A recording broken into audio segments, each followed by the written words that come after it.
अस्सलाम वालेकुम व्यूअर्स, मैं हूं समीना पाशा। व्यूअर्स, जमात इस्लामी ने एक इनिशिएटिव लिया है और उन्होंने कोशिश की है कि इस तल्ख माहौल में किसी तरह बातचीत के ज़रिए कोई रास्ता निकाला जाए। जमात इस्लामी के सरबराह सिराजुल हक साहब ने ना सिर्फ वज़ीर आज़म शहबाज शरीफ बल्कि इमरान खान साहब से भी मुलाकात की अलग अलग, और उसके बाद दीगर जमातों के सरबराहों से भी वो मुलाकात कर रहे हैं। इसके बाद उन्होंने इंदिया दिया है कि ईद के बाद एक ऑल पार्टीज़ कॉन्फ्रेंस मुनक़िद की जाएगी, जिसमें उनकी कोशिश ये है कि तमाम जमातों के सरबराहान ज़ाती तौर पर शरीक हों और इसका यकनिकाती एजेंडा हो, यानी इलेक्शन की डेट तय की जाए।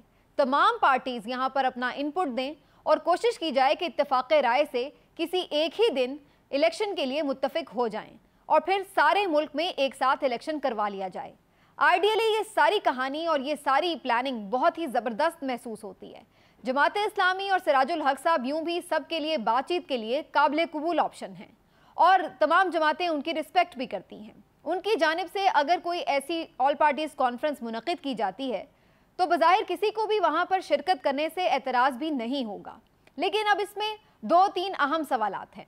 पहला सवाल ये है कि क्या जमात इस्लामी अपने तौर पर ये कोशिश कर रही है या फिर ताकतवर हलकों ने उसको कोई टास्क सौंपा है। दूसरा सवाल ये है कि क्या जमात इस्लामी के पास इतना मैंडेट है कि वो दोनों तरफ से जो इंतहाई किस्म की एक पॉइंट ऑफ व्यूज़ लिए गए हैं उनके ऊपर किसी को कॉम्प्रोमाइज़ करवा सके और जो फिर उसका नतीजा निकले उस पर अमल दरामद भी करवा सके। और तीसरा सवाल ये भी पैदा होता है कि जो इस वक्त ओवरऑल माहौल है, क्या इस माहौल में कोई भी ऐसी कोशिश कारगर साबित हो सकती है या नहीं, और ताकतवर हलके ऐसी किसी भी कोशिश का जो भी नतीजा निकले क्या उसको कबूल करने के लिए तैयार होंगे। चौथा सवाल ये है कि सुप्रीम कोर्ट ऑफ पाकिस्तान का जो डिसीजन आ चुका है उसके ऊपर क्या असरात होंगे, क्योंकि आईनी और कानूनी तौर पर तो उस फैसले पर अमल दरामद हर सूरत होना है। तो अगर बातचीत शुरू हो जाएगी तो फिर क्यों कर उस पर अमल दरामद मुमकिन हो सकेगा। आइए इन सारे सवालों का जवाब तलाश करने की कोशिश करते हैं। पहला सवाल ये कि क्या जमात इस्लामी को किसी ने कहा है या वो अपने तौर पर कर रही है। मेरी ज़ाती राय में जमात इस्लामी ये अपने तौर पर कोशिश कर रही है, उसको किसी की तरफ से कोई टास्क नहीं मिला है, क्योंकि जिन्होंने टास्क देना है वो तो अभी भी जोड़ तोड़ में मसरूफ़ हैं। यानी मैं बात कर रही हूँ कि अगर इस्टेब्लिशमेंट ने उसे कहा हो कि भाई जाएं जाकर इनका कोई तस्फिया करवाएं, तो इसके लिए उन्हें जमात इस्लामी का सहारा लेने की ज़रूरत नहीं थी। उनका खुद ही PDM को ये कह देना कि अब हमने इलेक्शन में जाना है काफ़ी होता। और PDM जो इतने दनदनाती फिर रही है और इतनी दीदा दलेरी से ये कहती फिर रही है कि हमने इलेक्शन नहीं होने, जैसे राना सनाउल्लाह साहब ने अभी कह दिया कि 14 मई को इलेक्शन किसी सूरत नहीं होने, आप जितना मर्जी जोर लगा लें। ये ज़बान आप समझ लीजिए कि किसी और की ज़बान है जो राना सनाउल्लाह साहब बोल रहे हैं। तो जब इस्टेब्लिशमेंट खुद ही अभी इलेक्शन नहीं करवाना चाहती तो वो क्यों किसी को ये टास्क देगी कि जाओ भाई जाके इनके दरमियान कोई तस्फिया करवाओ। तो मेरा नहीं ख्याल है कि ये इस्टेब्लिशमेंट या ताकतवर हलकों का आशीर्वाद इससे हासिल हो। ये जमात इस्लामी की अपनी सी एक मुखलिसाना कोशिश बहरहाल हो सकती है जिस पर उन्हें सराहा जाना चाहिए। और बाकी सवालात तो फिर इसके साथ ही जुड़े पड़े हैं कि यानी जब आप सिर्फ एक गुडविल जेस्चर के तौर पर ये कर रहे हैं तो कोई आपकी रिस्पेक्ट में आ तो जाएगा, लेकिन इतनी एक्सट्रीम पोजीशन से हटना किसी के लिए भी काबिल कबूल नहीं होगा। एक लम्हे के लिए मान लेते हैं कि PTI तो फिर भी शायद हटने के लिए तैयार हो जाए और वो कहें कि अगर कौमी असम्बली का इलेक्शन भी साथ ही मिल रहा है तो ठीक है, मई के बजाय जुलाई में इलेक्शन करवा लेते हैं। लेकिन PDM इसके लिए किसी सूरत भी नहीं मानेगी, क्योंकि वो तो इवन अक्टूबर में भी इलेक्शन नहीं करवाना चाहती। उनका बुनियादी मसला ही ये है कि इलेक्शन में जाएंगे तो हार जाएंगे और केसेस खुल जाएंगे। बहुत से खदशात उनको घेरे हुए हैं और इन्हीं खदशात की बिना पर वो इलेक्शन में नहीं जाना चाहते। तो फिर जमात इस्लामी के कहने पर वो 2 महीने पहले के इलेक्शन के ऊपर आखिर क्यों कर मुत्तफिक होंगे। अगर ऐसा ही करना होता तो उन्हें क्या ज़रूरत पड़ी थी कि सुप्रीम कोर्ट से जाकर सींग फंसा लेते और फिर खुद को तौहीन अदालत के ज़ुमरे में भी लाने के लिए किसी तरह भी ख़तरा अपने ऊपर लटका लेते। तो मुझे नहीं लगता है कि ये किसी के लिए भी ऐसी कोई बात है कि जहाँ पर कोई कन्विंस हो जाएगा या अपनी पोजीशन से हट जाएगा। बाकी रह गई आईनी और कानूनी मामलात। हाँ, अगर बातचीत का कोई ज़रिया निकलता तो हो सकता है चीफ जस्टिस भी इस मामले पर मार्जिन देते और PTI भी कोई कानून साजी करने या आईनी तरमीम करने में हुकूमत का साथ दे देती और वन टाइम कोई ऐसी अमेंडमेंट कर ली जाती कि जिसके तहत इलेक्शन 90 दिन के बजाय कोई इस तरह से थोड़ा डिले के साथ भी हो जाते। ये शायद कोई इतना बड़ा मसला ना होता अगर सबका इत्तेफाक राय हो जाता। लेकिन यहाँ पर सवाल ही ये है कि ये इत्तेफाक राय मुझे तो होता हुआ नज़र नहीं आ रहा। जब भी इलेक्शन होंगे देखते हैं कि क्या वो ज़ोर ज़बरदस्ती से ही होंगे या फिर इत्तेफाक राय से। बज़ाहिर ये इत्तेफाक राय से होते नज़र नहीं आ रहे। अब सवाल ये पैदा होता है कि जो मैंने ये बात कही कि इस्टेब्लिशमेंट तो खुद अभी तक इस मूड में नहीं है कि इलेक्शन कराना है, तो वो फिर क्यों किसी को कहेगी। अब मैं आपको बताती हूँ कि मैं ये बात क्यों कह रही हूँ। इसलिए कि अभी तक भी जो हमें हालात नज़र आ रहे हैं उसमें तो ये नज़र आ रहा है कि पीटीआई को सिस्टम में अंदर नहीं आने देना, उसको पावर नहीं देनी। इस वक्त तो इलेक्शन कराने का मकसद सीधा सीधा ये है कि पीटीआई को पावर दे दी जाए। यहाँ तो इस वक्त हकीकत हाल ये है कि जिन सूबों में पीटीआई पावर में भी है वहाँ से भी उससे पावर ली जा रही है। हत्ता कि जब पंजाब में असम्बलियाँ तहलील नहीं हुई थी और बज़ाहिर परवेज़ इलाही साहब की हुकूमत थी, तो उस वक्त भी बहुत सी चीज़ें ऐसी थी जो इनके इख्तियार में ही नहीं थी। आप सिर्फ इतनी सी मिसाल ले लीजिए कि इमरान खान साहब पर कातिलाना हमला हुआ और उसकी FIR तक इमरान खान साहब की मर्जी से दर्ज नहीं हो सकी थी, उनकी अपनी हुकूमत थी। तो वो किसकी हुकूमत थी, अब आप खुद समझ जाइए। तो जो हुकूमतें थीं भी वो भी किस तरह की थी ये भी आपके सामने है। और जो बाकी रह गई, यानी जब उन्होंने ये 2 हुकूमतें तहलील कर दी तो अब बाकी रह गई गिलगित बल्तिस्तान और आज़ाद कश्मीर की हुकूमतें। उसके बाद से ये प्लानिंग हो रही थी कि आज़ाद कश्मीर की असम्बली में भी तब्दीली ले आई जाए और यहाँ से भी पीटीआई के इक़्तिदार का खात्मा कर दिया जाए। ये खबर कुछ दिन पहले ही सीनियर सहाफ़ी हबीब अकरम साहब ने भी ब्रेक कर दी थी और उन्होंने बता दिया था कि बहुत जल्द ही आज़ाद कश्मीर में भी पीटीआई का वज़ीर आज़म नहीं होगा। इसके लिए पूरी प्लानिंग की जा चुकी है। हत्ता कि पीटीआई की वहाँ पर रजिस्ट्रेशन को भी मुतनाज़ बनाया जाएगा और हो सकता है उनकी पार्टी ही वहाँ पर इस तरह से तहलील की जाए कि वहाँ पर कोई नया वज़ीर आज़म का इंतखाब करते हुए शायद इस तरह से पीटीआई का जो मामलात हैं उनको फॉलो करना ज़रूरी ही ना रहे। उन्होंने ये भी बताया कि इस सिलसिले में पीपल्स पार्टी को हिमायत का यकीन दिलाया जा चुका है। और फिर चंद ही दिनों बाद हमने देखा कि आनन फानन पीटीआई के जो आज़ाद कश्मीर के वज़ीर आज़म थे यानी सरदार इलियास तनवीर साहब, वो अचानक ही एक ही दिन में तौहीन अदालत के मुर्तकिब करार पाए। हाई कोर्ट ने उन्हें ना सिर्फ नाअहल कर दिया 2 साल के लिए, बल्कि उन्हें ओहदा भी छोड़ना पड़ा। उसी दिन वो भागे भागे सुप्रीम कोर्ट पहुंचे तो वहां पर भी दस्ती उन्हें इंसाफ मिला और वहां पर भी ये सारा जो फैसला था बरकरार रखा गया।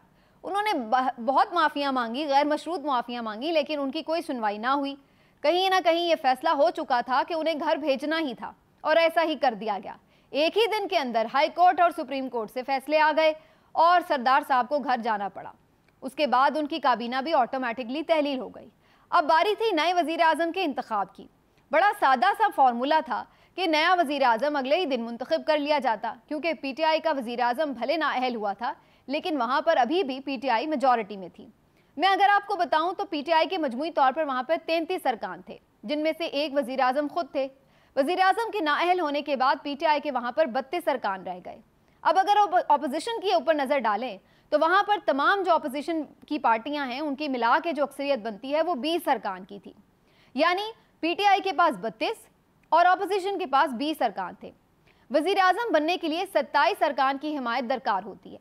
अब 27 वोट जो भी ले लेगा वो वज़ीर आज़म बन जाएगा। तो कैलकुलेशन तो बड़ी सादा थी कि पीटीआई अपना नया वज़ीर आज़म ले आती, लेकिन ऐसा कुछ होता नज़र ही नहीं आया। 3 दिन हो गए हैं कि वज़ीर आज़म के इंतखाब के लिए आज़ाद कश्मीर की कानून साज असम्बली का इजलास बुलाया जाता है, लेकिन वहाँ पर कोई इस सिलसिले में पेशरफ्त नहीं हो पाती। वजह यह है कि जोड़ तोड़ अभी भी जारी है। अब पीटीआई आज़ाद कश्मीर का एक फॉरवर्ड ब्लॉक बनकर सामने आ गया है जिसको 6 या 7 मेंबरान की हिमायत हासिल है। अब अगर ये 6 या 7 मेंबरान ऑपोजिशन के मेंबर को वोट डाल देते हैं वज़ीर आज़म के इंतखाब में, तो फिर ऑपोजिशन का नया वज़ीर आज़म मुंतखब हो जाएगा और पीटीआई की यहाँ से भी छुट्टी हो जाएगी। और बज़ाहिर यही नज़र आ रहा है कि गेम प्लान सारा इसी के मुताबिक हो रहा है कि यहाँ से कुछ अरकान को लोटे करा के उधर वोट डलवा दिया जाए और फिर उसके बाद वहाँ से भी पीटीआई की जो हुकूमत है उसका खात्मा कर दिया जाए। इसके लिए अब हतमी फैसला कल सुबह 11 बजे का होगा, जहाँ पर वज़ीर आज़म आज़ाद कश्मीर का इंतखाब होना है। लेकिन देखते हैं कि उस दिन भी हो पाता है या नहीं, या फिर ये मज़ीद आगे जाता है, क्योंकि अभी भी कुछ शायद 1-2 मेंबर्स हैं जो मैनेज नहीं हो पा रहे। यहाँ पर कुछ पीटीआई के अपने भी अंदरूनी इख्तिलाफात भी शाखसाना हैं कि जहाँ पर कुछ लोगों को तहफ़्फ़ुज़ात थे सरदार इलियास तनवीर साहब को वज़ीर आज़म बनाने में। लेकिन वजह कोई भी हो, बज़ाहिर ये लग रहा है कि यहाँ पर चूँकि असर व रसूख बहुत ताकतवर हलकों का होता है, तो बज़ाहिर ऐसा नज़र आता है कि यहाँ पर भी पीटीआई की हुकूमत की तब्दीली नागुज़ीर हो जाएगी। तो जहाँ इस माहौल में आज़ाद कश्मीर में भी पीटीआई की हुकूमत अगर नहीं रहने दी जा रही, तो हम ये कैसे सोच लें कि यहाँ पर इलेक्शन करा कर PTI को हुकूमत दे दी जाएगी। तो ये तो एक खाम ख्याली हो सकती है। और आखिर में मैं आपको ये बता दूं कि कुछ इंटरेस्टिंग फैक्ट्स एंड फिगर्स सामने आए हैं। In interesting facts and figures के मुताबिक आइंदा इंतखाबात में 90 लाख से ज़ायद नौजवान वोटर्स अहम किरदार अदा करेंगे। मज़े की बात यह है कि ऑलरेडी एक बड़ी तादाद में नौजवान वोटर्स वोटर लिस्टों में शामिल थे जो पहले से एग्जिस्ट कर रहे हैं, और मज़ीद अब इनमें एक नया इजाफा हो गया, 90 लाख नए वोटर्स रजिस्टर हो गए हैं। ये इलेक्शन कमीशन के आदाद व शुमार हैं। अब ये बड़ी दिलचस्प बात है कि जितने भी ये नौजवान वोटर्स इसमें शामिल हुए हैं नए वोटर लिस्टों में, इनका बज़ाहिर जो रुझान है वो पाकिस्तान तहरीक-ए-इंसाफ की तरफ है। मेरे लिए ये बड़ी दिलचस्प बात है जानना कि आखिर ऐसी क्या वजह है कि नौजवान ज़्यादातर पाकिस्तान तहरीक-ए-इंसाफ से मुतासिर हैं या इमरान खान से मुतासिर हैं। इसमें मैंने काफ़ी कोशिश की कि जानना चाहिए कि आखिर क्या वजह है कि इमरान खान साहब आज भी यूथ को इतना अपील करते हैं, इतना उनको अट्रैक्ट करते हैं। क्योंकि अगर ये कहा जाए कि इमरान खान साहब कोई खुद नौजवान हैं, तो अब ये तो ऐसी सूरत हाल नहीं रही, उनकी अपनी उम्र भी 70 साल हो चुकी है, तो अब वो नौजवानों की नुमाइंदे तो उस तरह से नहीं हैं। तो अब फिर क्या वजह हो सकती है? और बहुत सारे लोग ये कहते हैं कि जनाब चूँकि इमरान खान साहब ने वर्ल्ड कप जीता था और वो एक हमेशा से हीरो की तरह नौजवानों को अपील करते हैं, तो शायद ये वजह है। लेकिन सवाल ये पैदा होता है कि जो 90 लाख वोटर अब नए रजिस्टर हुए हैं और नौजवान रजिस्टर हुए हैं, उनमें से बहुत सारे तो ऐसे होंगे जो 92 में पैदा भी नहीं हुए होंगे, और अगर हुए भी होंगे तो वो बहुत ही छोटे होंगे। तो उनको उस तरह का इमरान खान साहब से लगाव और उस हद तक उनको आइडियलाइज़ करना कुछ समझ में नहीं आता कि जब तक कि वो उस इरा में थे भी नहीं, ना उन्होंने इमरान खान साहब को खेलते देखा, ना उन्हें वर्ल्ड कप जीतते देखा, तो उनको इमरान खान साहब की उस एक लाइफ के हिस्से से आखिर क्या दिलचस्पी हो सकती है। ये एक बड़ा इंटरेस्टिंग सवाल है कि आखिर फिर भी अब जो लोग यानी जो 2000 में पैदा हुए, 2000 के बाद पैदा हुए या 90s के आखिर में पैदा हुए, वो क्यों आखिर PTI की तरफ झुकाव रखते हैं। तो इसमें 2-3 बातें जो मेरी समझ में आती हैं वो मैं आपके साथ शेयर कर लेती हूँ। पहली बात तो बज़ाहिर ये नज़र आती है कि ये जो बाकी दोनों बड़ी पार्टीज़ हैं यानी पीपल्स पार्टी और PMLN, यहाँ पर बेसिकली ये नज़र आता है यूथ को कि ये सिर्फ फैमिली एंटरप्राइजेज़ हैं। यानी यहाँ पर सिर्फ़ और सिर्फ आपको बड़े बड़े ओहदों पर वही लोग नज़र आ रहे हैं जो या तो शरीफ फैमिली के हैं या फिर जरदारी और भुट्टो फैमिली के हैं। लोग ये अंदाज़ा लगाने में हक बजानिब हैं कि क्या यहाँ पर आपको नज़र आता है कि इनको अपने अलावा कुछ नज़र आ रहा है या किसी और के बारे में ये सोच सकते हैं। ये तो फैमिली एंटरप्राइजेज़ लगती हैं।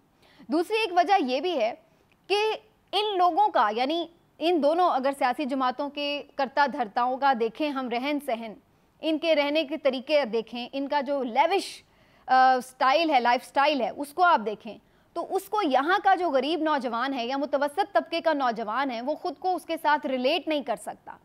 उनको लगता है कि ये तो कोई और ही मखलूक है जो किसी और ही दुनिया में रहते हैं।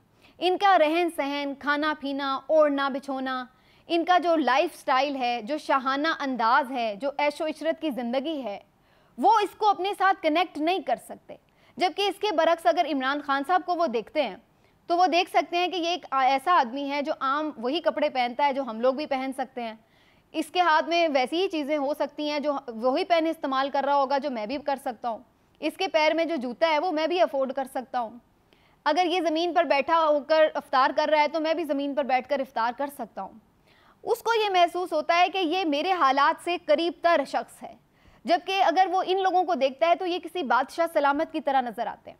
उसको महसूस होता है कि शायद इनको मेरी प्रॉब्लम्स का एहसास भी नहीं है कि मैं किस तकलीफ़ से गुज़र रहा हूँ, मेरे मसाइल क्या हैं, मेरी दिलचस्पियाँ क्या हैं, मैं क्या सोचता हूँ, मुझे अपने फ्यूचर के बारे में क्या ख़दशात हैं। उसको लगता है कि ये तो सोने का चम्मच लेकर मुंह में पैदा हो रहे हैं इनके बच्चे, इनको क्या पता कि मेहनत करके लाइफ कैसे बनानी है। इनके तो आँख खुलती है, एक पर्ची खुलती है और उनको पूरी पूरी पार्टीज़, पूरी पूरी जागीरें मिल जाती हैं। ये नहीं जानते हैं कि सेल्फ मेड इंसान क्या होता है, वो कैसे नीचे से शुरू होता है और कैसे आहिस्ता आहिस्ता मेहनत करता है, मेहनत की चक्की में पिसता है और उसके बाद वो किसी जगह पर पहुंचता है और कुछ तो फिर भी नहीं पहुंच पाते। वो ये महसूस कर सकता है कि जो इनके मसाइल हैं वो हमारे मसाइल नहीं हैं। वो ये महसूस कर सकता है कि ये नहीं जानते कि हमें अपने मुस्तकबिल को सिक्योर करने के लिए कितने पापड़ बेलने पड़ते हैं। वो ये समझता है कि इनके नाम के साथ सिर्फ शरीफ लिखा हो तो फिर इनके लिए सब चीज़ें आसान हैं, ना इनके आगे कोई आइन और क़ानून की ममानियत है, ना इनके तो बच्चे गुजर रहे हों तो उन्हें पुलिस वाले सलाम करते फिरते हैं। वो ये समझता है कि इनकी दुनिया कोई और है और इस नौजवान की दुनिया कोई और है। उसको लगता है कि जो शरीफ फैमिली और ज़रदारी फैमिली है वो उसके मसाइल नहीं समझती, उसका दर्द नहीं समझ सकती, उसने ये तकलीफ़ नहीं देखी है, उसने गुर्बत नहीं देखी है, उसने मेहनत नहीं देखी है, उसको नहीं मालूम है कि किस तरह अगर मेरिट पर भी आप किसी जगह पर पहुंचते हों और आपका हक मारा जाए, आपकी हक तलफी की जाए तो आप पर क्या गुजरती है। उसको तो ये पता है कि मैं बाज़ुका डिज़र्व भी कर रहा होता हूँ लेकिन मुझे वो चीज़ नहीं मिलती। लेकिन इन लोगों की फैमिली अगर डिज़र्व नहीं भी कर रही तो ये अपने रसूख से वो चीज़ हासिल कर लेते हैं। ये वो बुनियादी वजूहात हैं जिसकी वजह से आज भी जो यूथ है वो इमरान खान को अपने ज़्यादा करीब समझती है, उनकी बातों को अपने ज़्यादा करीब समझती है। उसको लगता है कि जो रिवायती सियासतदान हैं अब ये एक्सपोज हो चुके हैं, ये वो सियासतदान हैं जो माजी में एक दूसरे को बुरा भला कहते थे और आज ये सब कुछ भुलाकर एक साथ बैठे हैं। जबकि इमरान खान अगर माजी में इन दोनों को बुरा कहता था तो आज भी वो उसी जगह पर खड़ा है। वो अगर माजी में इन्हें करप्ट कहता था तो आज भी उन्हें करप्ट ही कह रहा है।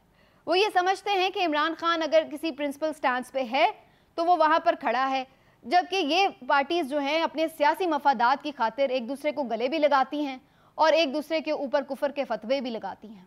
इसलिए वो समझता है कि इन पार्टीज़ के कॉल ऑफ फेल में तज़ाद है। बहुत सारी मज़ीद भी वजूहात हो सकती हैं, फिर किसी व्लॉग में शेयर करेंगे। मिलते हैं अगले व्लॉग में, अपना ख्याल रखिए। अल्लाह हाफ़िज़।